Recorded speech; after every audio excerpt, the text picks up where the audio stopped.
आज के टाइम में प्लास्टिक वेस्ट सबसे बड़ी प्रॉब्लम बनता जा रहा है।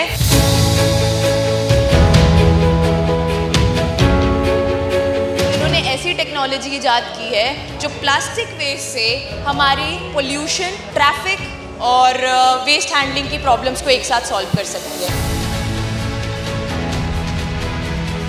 प्लास्टिक का अगर बात करें, प्लास्टिक वेस्ट की बात करूं मैं, तो उसमें मेनली दो प्रकार के होते हैं। जैसा एक पेट बॉटल है जो हमेशा हम देखते हैं, ये रिसाइकिल होता है, वैल्यूबल प्लास्टिक वेस्ट बोलते हैं। कुरकुरे पैकेट्स है, चिप्स पैकेट्स हैं और कैरी बैग्स है और लगेज बैग्स है, पैकेजिंग रैपर्स होते हैं, बबल रैपर्स होते हैं। ये मल्टी लेयर प्लास्टिक से जिस टाइप का ये सारे जो दिख रहा है, ये प्लास्टिक वेस्ट है जो कि रिसाइकिल नहीं कर सकते हैं। तो इस प्रॉब्लम को मेनली हम ट्रीट करने के लिए हमने एक टेक्नोलॉजी डेवलप किया है, थर्मोकेमिकल डीपॉलीमराइजेशन टेक्नोलॉजी है, जिसके अंदर से हम इस टाइप का जो कचरा है जो कुछ नहीं कर सकते, जीरो वैल्यू है, उस प्लास्टिक से हम valuable materials like petrochemical fuels हम डेवलप करते हैं। हम जो प्रोडक्ट्स बना रहा है उसमें जैसा कि ये प्योर पेट्रोल है, हम ऑटोमोटिव व्हीकल्स में यूज़ करते हैं। आप ये दिखा सकते हैं एक बार यहाँ पे जो टू व्हीलर्स हैं, ये पेट्रोल का हमने टू व्हीलर्स में यूटिलाइज़ किया है और टू व्हीलर्स का परफॉर्मेंस हमने चेक किया है, माइलेज कितना देता है और ये पिकअप कैसे है, गाड़ी पोल्यूशन सेटिस्फाई हुआ है और एफिशिएंसी सेटिस्फाई हुआ है और पिकअप भी सेटिस्फाई हुआ है। जो हमारे एग्जिस्टिंग व्हीकल्स हैं उनमें बिना चेंज किए क्या इस फ्यूल की कंपैटिबिलिटी है? We can use full 100%. Neat plastic derived fuel can be used in all the engines. Do we need to make much changes to existing engines to use such fuel? जैसा हमारा process के बाद निकलता है, ये चार है, सॉलिड चार है, इससे हम पेवर ब्लॉक्स बना सकते हैं, टाइल्स बना सकते हैं, पैनल्स बना सकते हैं और इसको अगर चाहिए कोयले की तरह तो बर्न कर सकते हैं, हम फर्नेसेस में भी यूज़ कर सकते हैं। अगर हम इसको टाइल्स में यूज़ करें तो क्या इसकी स्ट्रेंथ, क्या इसकी क्वालिटी पर रिलाई किया जा सकता है, किस हद तक किया जा सकता है और कैसे वो नॉर्मल टाइल से बेटर परफॉर्म कर सकती है? वेलकम एवरीवन, आप देख रहे हैं माय पंजाबी टीवी, मैं हूं मनप्रीत। आज के टाइम में प्लास्टिक वेस्ट सबसे बड़ी प्रॉब्लम बनता जा रहा है, जहां पर सारे देश में स्वच्छ भारत अभियान चल रहा है। हमें टेक्नोलॉजी में कुछ ऐसे अवेयरनेस के बारे में पता चला है, ऐसी टेक्नोलॉजीज़ के बारे में पता चला है जो कि इस चीज़ में बहुत बड़ा फ़ायदेमंद साबित हो सकती हैं। आज हम जुड़े हैं डॉक्टर वेंकट के साथ। Hello sir. जो हमें बताएंगे कि इन्होंने ऐसी टेक्नोलॉजी ईजाद की है जो प्लास्टिक वेस्ट से हमारी पोल्यूशन, ट्रैफिक और वेस्ट हैंडलिंग की प्रॉब्लम्स को एक साथ सॉल्व कर सकती है। आइए डॉक्टर वेंकट से एक बार पूछते हैं कि ये क्या है। Thank you. I am doctor Venkat Chintala, representing Gati Shakti Vishwavidyalaya, central university under the ministry of railways. This is established in Vadodara, Gujarat में हम काम करते हैं। We basically offer various BTech programs and we do R&D projects. Our main intention under the PM Gati Shakti Master Plan is to deal with all transportation related problems. So one of the problem जो biggest problem है energy related है और waste handle करना है। जैसा हमारे railway stations में, railway units में कई सारे वेस्ट जनरेट करता है। सो रेलवे में, इंडिया में टोटल रेलवे भी बिगेस्ट प्लास्टिक वेस्ट जनरेटर है, तो उस प्रॉब्लम को लिया है। और दूसरा, जो सिटीज़ में प्लास्टिक वेस्ट जनरेट होता है, घरों में प्लास्टिक वेस्ट जनरेट होता है, सारे प्लास्टिक वेस्ट जो है लैंडफिल साइट में लास्ट जाके वो एंड अप करता है। प्लास्टिक का अगर बात करें, प्लास्टिक वेस्ट की बात करूं मैं, तो उसमें मेनली दो प्रकार के होते हैं। जैसा एक पेट बॉटल है जो हमेशा हम देखते हैं, ये रिसाइकिल होता है, वैल्यूबल प्लास्टिक वेस्ट बोलते हैं। इसको एक तरीके से वेस्ट भी नहीं कह सकते हैं, प्लास्टिक का एक गनी है जिसको हम रिसाइकिल करके अलग अलग प्रोडक्ट्स बनते हैं। और इस बॉटल से, इस टाइप का प्लास्टिक वेस्ट से कोई भी प्रॉब्लम नहीं है एनवायरनमेंट के लिए। परंतु जो प्लास्टिक वेस्ट है, जो कुरकुरे पैकेट्स है, चिप्स पैकेट्स हैं और कैरी बैग्स है और लगेज बैग्स है, पैकेजिंग रैपर्स होते हैं, बबल रैपर्स होते हैं, ये मल्टी लेयर प्लास्टिक से जिस टाइप का ये सारे जो दिख रहे हैं ये प्लास्टिक वेस्ट है जो कि रिसाइकिल नहीं कर सकते हैं। ये ही मेनली एनवायरनमेंट को प्रॉब्लम करता है। इवन 400 ईयर्स होने के बावजूद भी ये डिग्रेड नहीं होते हैं। जितना भी आप लैंडफिल साइट में रखोगे, ये दबाएंगे तो कुछ होने वाला नहीं है। तो इस प्रॉब्लम को मेनली हम ट्रीट करने के लिए हमने एक टेक्नोलॉजी डेवलप किया है, थर्मोकेमिकल डीपॉलीमराइजेशन टेक्नोलॉजी है, जिसके अंदर से हम इस टाइप का जो कचरा है, जो कुछ नहीं कर सकते, जीरो वैल्यू है, उस प्लास्टिक से हम valuable materials like petrochemical fuels हम डेवलप करते हैं। और इसमें एक और बात है कि अलग अलग प्योर वेस्ट हैं, जैसा मैं मिल्क पोचेस लेता हूँ, वो LDPE बोलते हैं, लो डेंसिटी पॉलीइथिलीन है। उस टाइप का प्योर प्लास्टिक को ट्रीट करने के लिए कई सारे टेक्नोलॉजीज अवेलेबल हैं। जब मैं सारे प्लास्टिक्स को मिक्स करता हूँ, जैसा PV है, पॉलीप्रोपिलीन है, LDPE है, HDPE है, सब उस सारे मिक्सड प्लास्टिक वेस्ट को ट्रीट करने का अभी तक टेक्नोलॉजी प्रॉपर वे में नहीं है। आप कई यूट्यूब्स में कई जगह पे आप देखते हैं कि प्लास्टिक से हमने पेट्रोल बनाया, प्लास्टिक से फ्यूल बनाया है, परंतु उनके जो डेवलपमेंट है वो फुल फ्लेज नहीं है, कमर्शियल लेवल पे कोई भी नहीं है। इवन हम भी अभी कमर्शियल लेवल तक नहीं पहुंच पाया। We are on the process of getting the licensing. Once licence is obtained then we can go for the further commercialisation. तो हम नया स्टार्टअप के साथ भी काम कर रहे हैं, जिसको कैसा हम ले जाएंगे।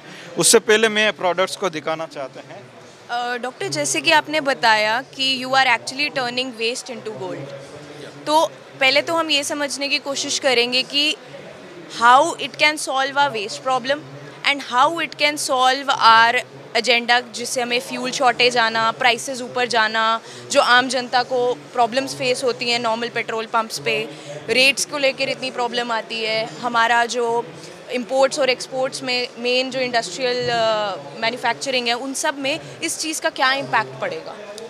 डेफिनेटली वेस्ट कैसा हम हैंडल करेंगे, उसमें ये बहुत अच्छा मुद्दा रोल प्ले करता है।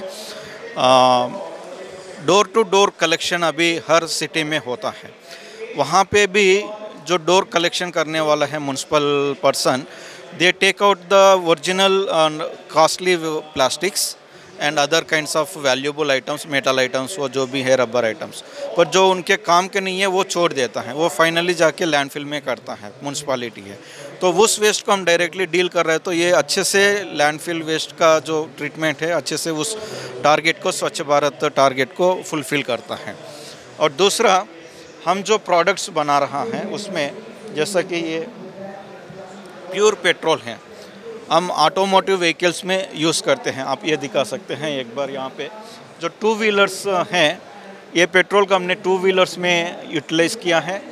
और 2 व्हीलर्स का परफॉर्मेंस हमने चेक किया है, माइलेज कितना देता है, और ये पिकअप कैसा है गाड़ी, और इसका पोल्यूटेंट्स कैसा है, ये 3 पैरामीटर्स हमने चेक किया है।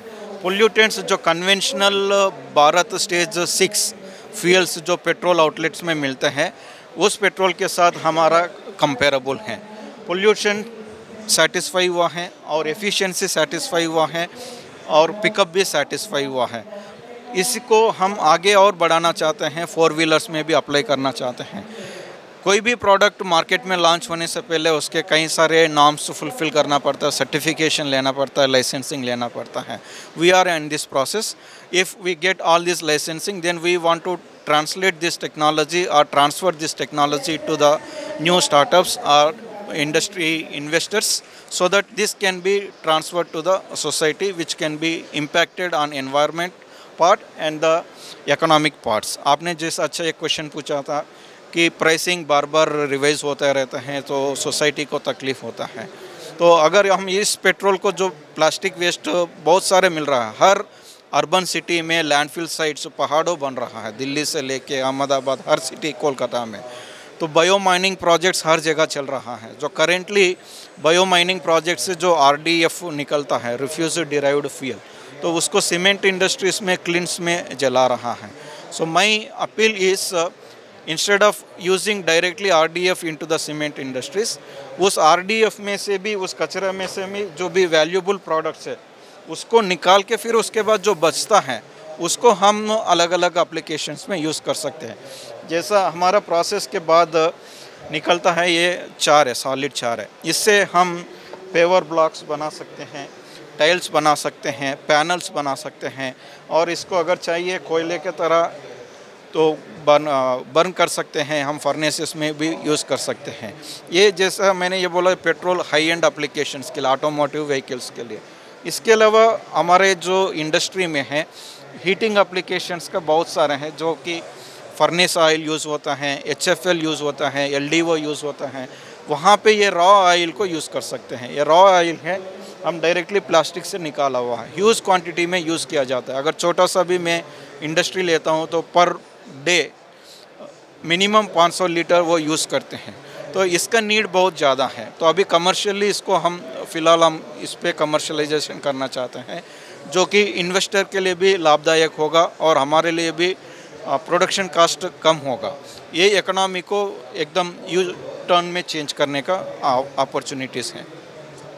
डॉक्टर, एक और चीज़ है, जब भी हम पेट्रोल की या डीजल की बात करते हैं तो हमारे माइंड में क्वेश्चन आता है कैलोरीफिक वैल्यू का, कि अगर मैं आम शब्दों में बोलूं तो हमें कितनी आउटपुट मिलेगी किसी इनपुट के लिए, कितना इन्वेस्ट करने पे कितना आउटपुट मिलेगा, कितनी एनर्जी मिलेगी, basically that is calorific value. तो अगर हम पेट्रोल डीजल को कम्पीट करने की बात कर रहे हैं तो क्या हमें वो कैलोरीफिक वैल्यू हम एक्सपेक्ट कर सकते हैं इन ऑयल से? डेफिनेटली। अभी मैं BS6 का पेट्रोल या डीजल लेता हूँ, 1 kg पेट्रोल का अगर मैं जला लेता हूँ इंजन के अंदर, कंबशन इंजन के अंदर, that will release around 40 to 43 megajoules 1 kg या 1 लीटर को जला लेता हूँ। So the same way our plasto petrol derived from the plastic, this also generates 41 megajoule per kg that we have tested in our laboratories, and outside laboratories also we have tested. So basic properties है, ये calorific value heating बोलते हैं, heating value बोलते हैं। इसके अलावा बाकी viscosity होता है, डेंसिटी होता है, ये सारे प्रॉपर्टीज़ भी हमें चेक करना पड़ता है, एक कॉम्प्रहेंसिव वे में चेक करना पड़ता है, तभी इस प्रोडक्ट को हम ओरिजिनल एप्लीकेशन में यूज़ कर सकते हैं। अभी तक हमने ऑटोमोटिव व्हीकल्स में यूज़ किया है, जो रेलवे में कई सारे इक्विपमेंट्स अप्लायंसेस है, जैसा रेल काटने का मशीन, रेल कटर होता है, अब्रासिव रेल कटर होता है, और toilets, coach toilet cleaning machines, उसमें हाई जेट वाटर पंप्स लगते हैं, उसमें हम पेट्रोल यूज़ करते हैं। बालास्ट को टिक करने के लिए भी मशीन्स होते हैं, बालास्ट टैंपरिंग मशीन्स होते हैं, इन सभी में पेट्रोल यूज़ किया जाता है।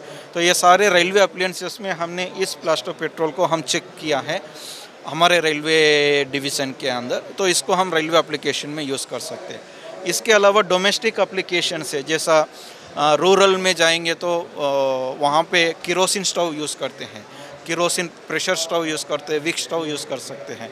तो उसमें हमने ये हमारा रॉ ऑयल डायरेक्टली फिल्टर्ड वाला यूज़ किया है, वो सक्सेसफुली उसके हम अप्लाई कर सकते हैं, यूज़ कर सकते हैं। इसके अलावा इंडस्ट्री बात करेंगे, अगर इंडस्ट्री में देखा जाए तो फर्नेसेस, हीटिंग एप्लीकेशंस, हर इंडस्ट्री में हीटिंग एप्लीकेशन होगा, केमिकल इंडस्ट्री से लेके food processing industry, cosmetic industry, heating के बिना मैक्सिमम इंडस्ट्रीज़ में प्रोसेस नहीं होते हैं। तो वो सारे हीटिंग के लिए इधर गैस यूज़ करते हैं, पाइप नेचुरल गैस यूज़ करते हैं, या लिक्विड फ्यूल्स जैसा LDO फर्नेस ऑयल यूज़ कर सकते हैं, या कुछ बायोमास यूज़ कर सकते हैं। ये तीनों के लिए हमारा फ्यूल रिप्लेस कर सकते हैं।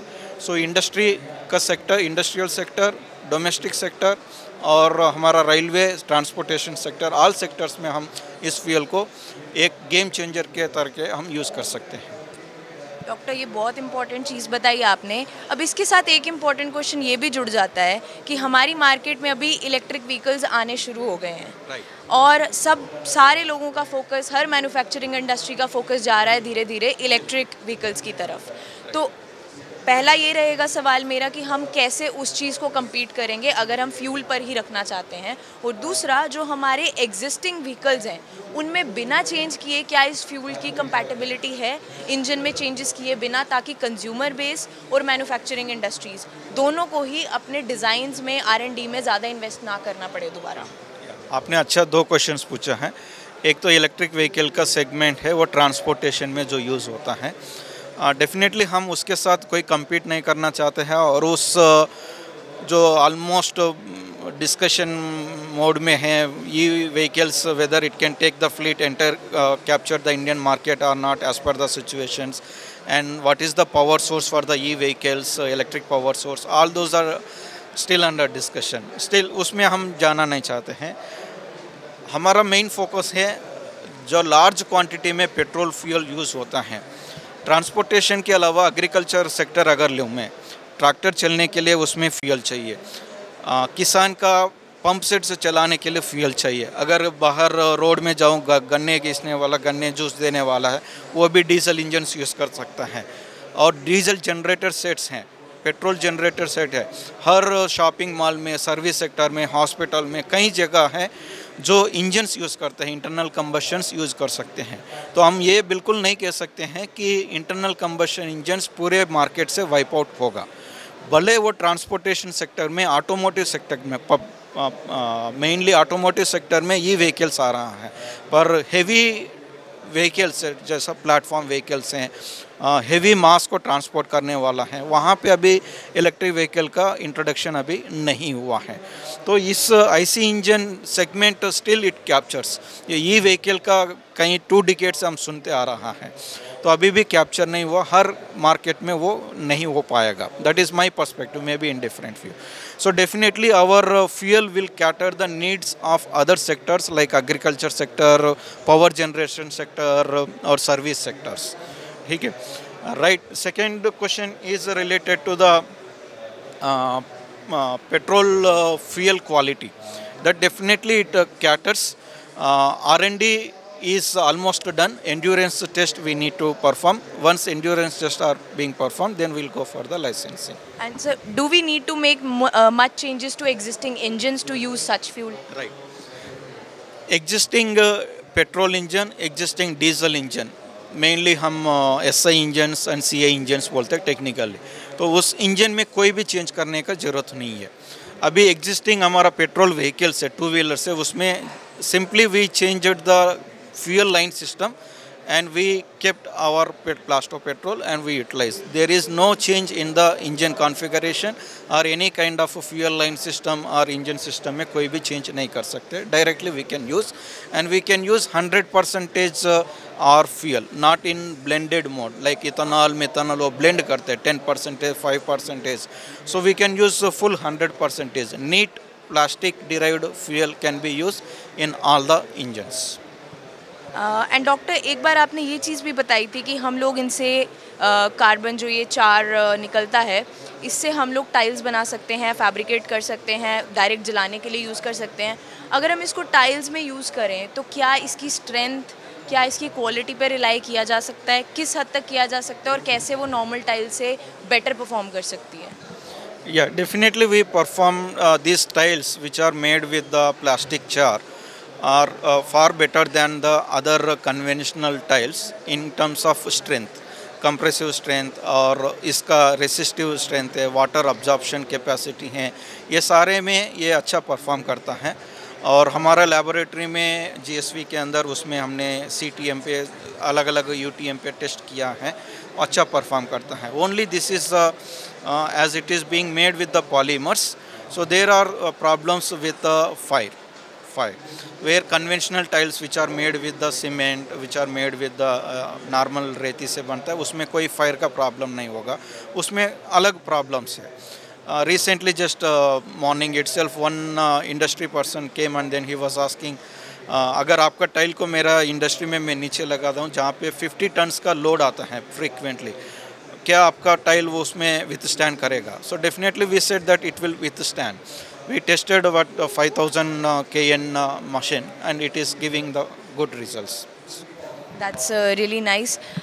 Approaching end, doctor, गति शक्ति प्लान हमारे इंडिया के अमृत महोत्सव में जो आने वाले 25 इयर्स हैं, हमारे प्राइम मिनिस्टर ने बहुत एम्बिशियस प्लान सेटअप करके रखा है एंड आप उसमें एक बहुत अहम रोल निभा रहे हैं। तो हमारी ऑडियंस के लिए, आप इंडस्ट्रियलिस्ट के लिए और कंज्यूमर्स के लिए क्या मैसेज देना चाहेंगे कि कैसे आपके प्रोडक्ट्स, आपकी टेक्नोलॉजी डिफरेंस क्रिएट करेगी और कैसे इंडस्ट्रीज़ जो हैं गति शक्ति में अपना रोल प्ले कर सकते हैं? या पीएम गति शक्ति master plan is basically 100 lakh crore rupees में इंडिया में पूरा ट्रांसपोर्टेशन इंफ्रास्ट्रक्चर को डेवलपमेंट करने के लिए एम किया गया था, जिसके अंदर रोड ट्रांसपोर्टेशन है, रेल ट्रांसपोर्टेशन है, एयर ट्रांसपोर्टेशन है, मेरीन ट्रांसपोर्टेशन है। ये चारों सेगमेंट्स में एक गतिशक्ति एक वो होलिस्टिक वे में काम कर रहा है। उस गतिशक्ति मास्टर प्लान को प्रॉपरली इम्प्लीमेंट करने के लिए उसमें जो प्रैक्टिकल चैलेंजेस होंगे, R&D चैलेंजेस होंगे, वो सारे प्रॉब्लम्स को ट्रीट करने के लिए, रियलाइजेशन में लाने के लिए वी नीड प्रोफेशनल्स चाहिए, एक्सपर्ट्स चाहिए और R&D वर्क्स करना चाहिए। उस उद्देश्य से हमारा गतिशक्ति विश्वविद्यालय एस्टेब्लिश किया गया है 2022 में। इस यूनिवर्सिटी के थ्रू हम अलग अलग कोर्सेस स्पेशलाइजेशन वे में हम वहाँ पे पढ़ाते हैं। Like if I take railway ministry, as we belong to railway ministry, हमारे सारे कोर्सेज जो है रेलवे स्पेशलाइजेशन करेंटली। सो हमारे जो बीटेक के बच्चे हैं, right from the first year onwards they study the railway track technologies है, introduction to railway engineering system से, सारे रेलवे के रिलेटेड सारे नॉलेज उनका स्टार्टिंग से हो जाता है। जब ये स्टूडेंट्स बाहर निकलेंगे so they can directly be employed in the projects, real projects, and they can work out directly. All their internships, projects, practical exposure are being done from the railway establishments.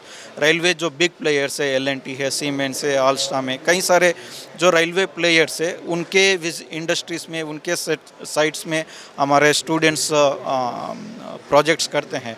So that definitely will boost up the Gati Shakti Master Plan vision, and it will fulfill the aim and vision of the master plan. This is one segment. Other segments also we are slowly entering in. From 24 onwards, we are starting courses with aviation also. We have MOUs with DPIIT, Department for Promotion of Industry and Internal Trade, and we have MOUs with marine industries, MOUs with Airbus. All these definitely will cater. The major industry players are connecting with the academia, which will definitely cater the need in the coming days. Thank you so much doctor, आपने हमें हर चीज़ बहुत अच्छे से समझाई कि कैसे consumers, business persons और country overall इस डेवलपमेंट से आगे बढ़ सकती है. तो आज हमने इस चीज़ के बारे में देखा कि वेस्ट मैनेजमेंट से हम गोल्ड क्रिएशन कैसे कर सकते हैं, फ्यूल प्रॉब्लम कैसे सॉल्व कर सकते हैं, ट्रांसपोर्टेशन सेक्टर को कैसे सॉल्व कर सकते हैं. इस सब के लिए thank you so much doctor, thank you so much for your time. And हमारे चैनल को सब्सक्राइब कीजिए. जुड़े रहने के लिए धन्यवाद.